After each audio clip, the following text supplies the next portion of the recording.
Next topic discuss करेंगे हम लोग अपने चैप्टर के अंदर ग्राम सभा। पिछले वाले क्लास में हमने डिस्कस किया था लेवल्स ऑफ पंचायत, जिसके अंदर हम लोगों ने पूरी तरीके से देखा कि जो पंचायत का लेवल है वो कितना है, 3 लेवल है। पहला हमारा था ग्राम पंचायत एट विलेज लेवल, दूसरा था हमारा जनपद पंचायत जिसको हम लोग पंचायत समिति के नाम से भी जानते हैं एट ब्लॉक लेवल, और तीसरा हमारा था जिला परिषद जिसको हम लोग डिस्ट्रिक्ट परिषद के नाम जिला परिषद जिसको हम लोग डिस्ट्रिक्ट पंचायत के नाम से भी जानते हैं। तो अगला जो हमारा टॉपिक है वो है हमारा ग्राम सभा। चले तो आज की क्लास में हम लोग डिस्कस करेंगे ग्राम सभा के बारे में और जानेंगे कि आखिर ग्राम सभा क्या होता है। ग्राम सभा कुछ नहीं है, बेसिकली एक गांव में जब भी कोई फैसला लेना होता है तो जो सारे लोग इकट्ठा होते हैं उसी को हम लोग कहते हैं ग्राम सभा। कई बार आपने गांव में गौर भी किया होगा या फिर नहीं भी आप गौर किए हैं तो आप इसको ऐसे समझिए कि जब भी गांव में कोई बड़ा फैसला लेना होता है कि कहाँ पे नाली बनेगा, कहाँ पे लाइट लगेगा, है ना, ये सब चीज़ जब भी गांव में कोई बड़ा फैसला लेना होता है तो सारे लोग गांव के क्या करते हैं, वहाँ पे इकट्ठा होते हैं। तो उसी मीटिंग को हम लोग कह देते हैं ग्राम सभा। ठीक है, आगे तो इसमें पहला पॉइंट लिखा हुआ है कि all residents of the village who are 18 years old और मोर फॉर्म दी ग्राम सभा। लेकिन फिर सवाल है कि सर उस मीटिंग में यानी कि जो डिस्कशन होगा, सारे लोगों को जो इकट्ठा करके मीटिंग होगा, उस मीटिंग में क्या बच्चे लोग भी आ सकते हैं? नहीं, उस मीटिंग में बच्चे को परमिशन नहीं रहता है। उसमें केवल वही लोग आ सकता है जिनका उम्र या तो 18 साल हो गया है या फिर 18 साल से ऊपर का है। तो जो लड़का या फिर लड़की जिसका उम्र 18 साल का है या फिर वो 18 साल से ऊपर का है वही ग्राम सभा का मीटिंग में हिस्सा ले सकता है और वो डिसीजन सुन सकता है कि क्या फैसला लिया जा रहा है। ठीक ना, आगे बच्चे इसमें पार्टिसिपेट नहीं करते हैं कि बच्चे का इसमें कोई रोल नहीं होता। लेकिन गांव के बच्चे भी बड़ा बदमाश होते हैं, वो लोग भी आ जाते हैं सुनने के लिए, चोरी छुपे से देखते हैं कि आखिर क्या बात हो रहा है ना। खैर आ जाते हैं, लेकिन एग्जाम में मत लिखिएगा कि बच्चे भी आ जाते हैं, बस ये लिखिएगा कि 18 साल या 18 साल से ऊपर के बच्चे इसमें शामिल होते हैं। लेकिन गाँव के बच्चे थोड़ा बदमाश भी होते हैं तो सुनने के लिए आ जाते हैं कि आखिर क्या बात हो रहा है। आगे every village is divided into wards. अब देखो हर गांव को ना डिवाइड किया जाता है किसमें, वार्ड्स में। वार्ड संख्या 1, वार्ड संख्या 2, वार्ड संख्या 3, इस तरीके से डिवाइड किया जाता है हर गांव को। Each ward elects a representative who is known as ward member और पंच। अब देखो पहला बात तो आप ये समझिए कि बहुत बड़ा गांव है, उस गांव को किस में डिवाइड किया गया, वार्ड में डिवाइड किया गया। जैसे मान लीजिए कि बहुत बड़ा गांव है तो उसको डिवाइड कर दिया जाएगा वार्ड में, ward number 1, ward number 2, ward number 3, इस तरीके से। और हर एक वार्ड से एक एक आदमी जीतेगा। चुनाव में खड़े तो बहुत लोग होते हैं लेकिन जीतेगा तो कोई एक ही ना, है ना, तो कोई एक जीतेगा। तो उसको हम लोग या तो वार्ड मेंबर बोल देते हैं जो जीत गया, या फिर उसको हम लोग पंच भी बोल देते हैं। समझिएगा, बहुत इंपॉर्टेंट ये पॉइंट है कि पहले तो गांव को डिवाइड किया जाता है किसमें, वार्ड में, और हर एक वार्ड में से कोई एक ही आदमी चुनाव को जीतेगा। जो आदमी जीत गया उसको हम लोग या तो वार्ड मेंबर बोलते हैं, नहीं तो फिर हम लोग उसको पंच भी बोल देते हैं, है ना। आगे all the members of gram सभा also elect a sarpanch who is the panchayat president. अब देखो जितने भी लोग गांव के हैं जिनका उम्र 18 साल से ऊपर का हो गया है वो 2 आदमी को चुनते हैं। पहला तो वो अपने वार्ड मेंबर को चुनेगा और दूसरा वो चुनेगा किसको, सरपंच को जिसको सरपंच को हम लोग पंचायत के प्रेसिडेंट भी बोलते हैं। मतलब कि जो आप सुनते होंगे ना ये प्रधान, उप प्रधान, ये सब आप नाम सुनते हो गांव में, वो उसी का नाम है, यहाँ पे सरपंच का बात हो रहा है। ठीक ना, मतलब सिंपली आप इसको ऐसे समझिए कि एक बहुत बड़ा गांव है, ऐसे समझिएगा, बड़ा सिंपल है। एक बहुत बड़ा गांव है, उस गांव को डिवाइड किया गया किसमें, वार्ड में, और हर एक वार्ड से एक ही आदमी चुनाव को जीत सकता है। तो जो आदमी चुनाव को जीता उसको हम लोग क्या बोल देंगे, या तो वार्ड मेंबर नहीं तो फिर पंच। पहला बात हमारा खत्म हो गया। अब पूरे गांव से एक आदमी को और वोट देना होता है जो कि जीतेगा तो कहलाएगा या तो सरपंच या फिर हम लोग उसको पंचायत प्रेसिडेंट भी बोल देते हैं। समझ गए बात को। तो यहाँ पे जो चुनाव हो रहा है वो 2 बार हो रहा है, मतलब कि चुनाव एक ही बार होता है लेकिन यहाँ पे 2 आदमी को चुनना होता है, एक अपने वार्ड मेंबर को और एक पूरे गांव के सरपंच को, जिसको हम लोग और किस नाम से जानते हैं, पंचायत प्रेसिडेंट के नाम से जानते हैं। तो यहाँ पे फिर से बताना चाहेंगे क्योंकि बड़ा इंपॉर्टेंट है। पहला तो गांव को डिवाइड किया गया किसमें, वार्ड में, और हर एक वार्ड से एक ही आदमी चुनाव को जीतेगा। तो जो आदमी चुनाव जीता उसको हम लोग 2 नाम से पुकारते हैं, या तो वार्ड मेंबर या फिर पंच बोल देते हैं। ये हमारा पहला हुआ चुनाव। दूसरा आदमी को जो हम लोग चुनते हैं वो चुनते हैं सरपंच को, और वो सरपंच पूरे गाँव का होता है, वार्ड का नहीं होता वो। यानी कि यदि कोई एक सरपंच जीत रहा है तो उसके अंदर में वो क्या है, पूरा गांव है, और उस गांव के जितने भी वार्ड थे सारे के सारे उसी के अंदर में आते हैं। तो हम लोग जो अब यहाँ पे सरपंच को चुनने वाले हैं, जो को वोट देने वाले हैं, क्या वो सरपंच किसी एक वार्ड का होगा? क्या वो किसी एक वार्ड पे केवल ध्यान देगा? नहीं, वो पूरे गांव पे ध्यान देगा। और जब पूरे गांव पे ध्यान दे रहा है, इसका मतलब है कि सारे वार्ड पे वो ध्यान दे रहा है। हाँ, सरपंच मतलब मुखिया, समझिए आप, बिल्कुल सही पकड़े हैं आप। सरपंच मतलब मुखिया, एकदम सही पकड़े हो।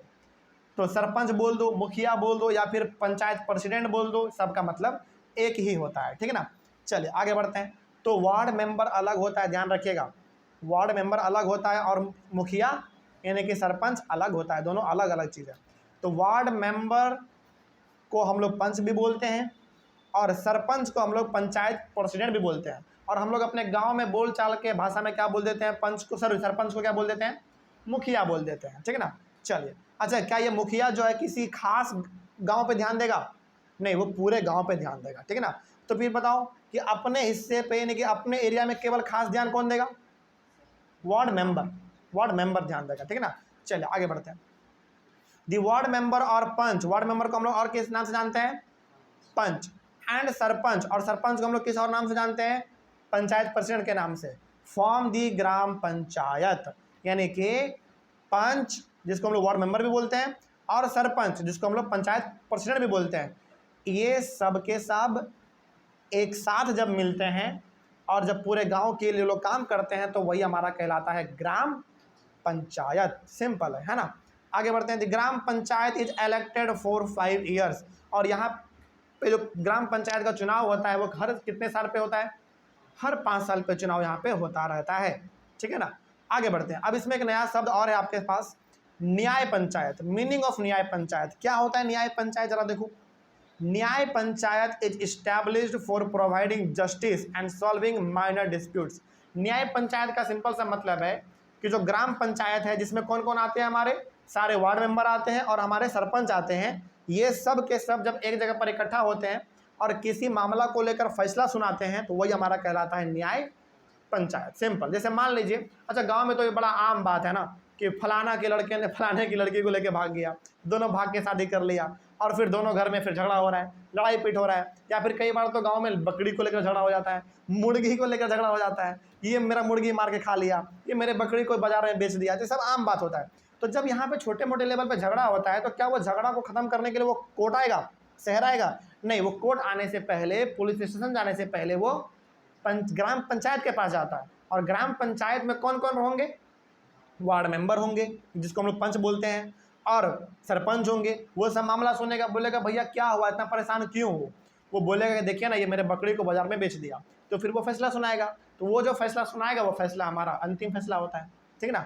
चलिए, तो इसी को हम लोग कहते हैं न्याय पंचायत। जब मीटिंग बैठता है वार्ड मेंबर का और सरपंच का, उसी मीटिंग में जो फैसला सुना जाता है, जो जस्टिस होता है, उसी को हम लोग कहते हैं न्याय पंचायत। कोई दिक्कत नहीं इसमें। चलिए आगे बढ़ते हैं, फिर ये आपको समझ में आ गया। तो यहाँ पे ना 2-3 बातें आपको बहुत अच्छी तरीके से ध्यान रखना है। पहला ये कि पूरे गांव को डिवाइड किया जाता है वार्ड्स में, और हर वार्ड से एक ही आदमी चुनाव को जीत सकता है। चुनाव लड़ते तो बहुत लोग हैं, लेकिन जीतेगा तो कोई एक ही। तो जो आदमी जीता उसको हम लोग 2 नाम से जानते हैं, या तो वार्ड मेंबर बोल लो, या फिर आप उसको पंच बोल लो। और यहाँ पे एक इंसान को हम लोग और वोट देते हैं, जो कि पूरे गांव का होता है, उसको हम लोग बोलते हैं या तो सरपंच या फिर पंचायत प्रेसिडेंट। और हम लोग अपने आम बोलचाल में क्या बोल देते हैं? उसको मुखिया बोल देते हैं, है ना। चलिए, तो क्या ये मुखिया किसी वार्ड का होता है क्या? नहीं, ये पूरे गांव का होता है, ठीक है ना। आगे बढ़ते हैं। और इसके बाद अभी आपने यहाँ पे देखा कि जब वार्ड मेंबर और सरपंच ये सब जब एक जगह पर इकट्ठा होते हैं, इसी को हम लोग कहते हैं ग्राम पंचायत, ठीक है ना। आगे बढ़े हम लोग। और फिर न्याय पंचायत क्या हुआ? न्याय पंचायत कुछ नहीं है, जब हमारे सारे के सारे वार्ड मेंबर और सरपंच जब एक जगह पर बैठते हैं, किसी चीज़ को लेकर फैसला सुनाते हैं, तो वही हमारा कहला जाता है न्याय पंचायत, बस। अच्छा, एक बात बताइए, क्या एक गांव में एक ही वार्ड हो सकता है क्या? नहीं, एक गांव में बहुत सारे वार्ड हो सकते हैं, क्योंकि एक गांव को क्या किया जाता है? वार्ड्स में डिवाइड किया जाता है, ठीक है ना। इस बात को भी ध्यान रखेंगे आप, इस बात को ध्यान रखेंगे कि एक गांव को अलग अलग वार्ड्स में डिवाइड किया जाता है, और हर एक वार्ड से एक आदमी जीतता है, जिसको हम लोग वार्ड मेंबर नहीं तो फिर पंच के नाम से जानते हैं, ठीक है ना। चलिए आगे बढ़ते हैं। अगला हमारा टॉपिक है इसमें the secretary of the gram सभा। ग्राम सभा का जो सेक्रेटरी होता है, यानी कि गांव का जो पूरा मीटिंग होता है, उसका ना एक आदमी खास होता है। मतलब कि गांव में जो भी सभा होगा, जो भी मीटिंग होगा कि भैया कहाँ पे नाला बनाना है, कहाँ पे लाइट लगवाना है, इसी को हम लोग क्या कहते हैं, ग्राम सभा बोलते हैं। यानी कि गांव के सारे लोग जब एक जगह पर इकट्ठा हो जाते हैं उस मीटिंग को करने के लिए, उसी मीटिंग का नाम क्या है, ग्राम सभा है। और अभी तुरंत हमने बताया था कि क्या ग्राम सभा में बच्चे भी इंक्लूड होते हैं? नहीं, 18 साल या 18 साल से ऊपर वाले ही केवल इसमें आते हैं। तो ग्राम सभा का एक आदमी है सेक्रेटरी, उसके बारे में हम लोग यहाँ पे पढ़ेंगे। The gram panchayat has a secretary who is also the secretary of the gram sabha. यानी कि हर गांव में ना, हर गांव में एक सेक्रेटरी होता है। मतलब कि हर ग्राम पंचायत में एक खास आदमी होता है जिसको हम लोग सेक्रेटरी बोलते हैं, और इसको हिंदी में हम लोग सचिव बोलते हैं। क्या बोलते हैं हिंदी में इसको? सचिव बोलते हैं, ठीक है ना। आगे, secretary is not an elected person but is appointed by the government. ये जो सेक्रेटरी होता है इसको हम लोग वोट देकर नहीं जिताते हैं। ये होता फिर किसका आदमी है? ये सरकार का आदमी होता है। मतलब कि हम लोग वोट किसको देते हैं बताओ? हम लोग वोट देते हैं गाँव में अपने वार्ड मेंबर को या फिर अपने सरपंच को, जिसको आप मुखिया बोलते हैं, इसको हम लोग वोट देते हैं। क्या सेक्रेटरी को भी वोट देते हैं हम लोग? नहीं, सेक्रेटरी को वोट नहीं देते हैं। लेकिन सेक्रेटरी फिर होता कौन है? ये सरकार का एक आदमी होता है, सरकार का एक ऑफिसर होता है, ठीक है ना। और सेक्रेटरी का काम क्या है फिर जरा ये देख लो। The secretary is responsible for calling the meeting of the gram sabha and gram panchayat and keeping a record of the proceedings। यानी कि गांव में मीटिंग कब होना है, मीटिंग में किसको किसको बुलाना है, ये सब का सब डिसीजन कौन लेता है? वही सेक्रेटरी लेता है, ठीक है ना, जिसको हम लोग हिंदी में सचिव भी बोल देते हैं, ठीक है ना। कोई दिक्कत इसमें? तो क्या यदि आपसे पूछा जाए कि बताओ जो सेक्रेटरी होता है, क्या सेक्रेटरी को हम लोग वोट देकर जिताते हैं क्या? नहीं, सेक्रेटरी सरकार का आदमी होता है। ये एग्जाम निकालते हैं, ये लोग सरकारी एग्जाम होता है, एग्जाम निकालते हैं, तब इन लोगों को ये नौकरी मिलता है। और गांव में मीटिंग वूटिंग जो होना होता है वो मीटिंग सब यही डिसाइड करते हैं, सेक्रेटरी ही डिसाइड करते हैं, ठीक है ना। कब मीटिंग होना है, कब नहीं होना है, ये सब यही डिसाइड करते हैं। इस तरीके से हमारा जो ग्राम सभा का सेक्रेटरी होता है उसके बारे में भी हम लोगों ने पढ़ लिया। यहाँ में कोई दिक्कत नहीं है। चलो आगे बढ़ते हैं। अगला हमारा है functions of the gram panchayat. ये हम लोग अपने अगले क्लास में डिस्कस करेंगे। तब तक के लिए थैंक यू वेरी मच।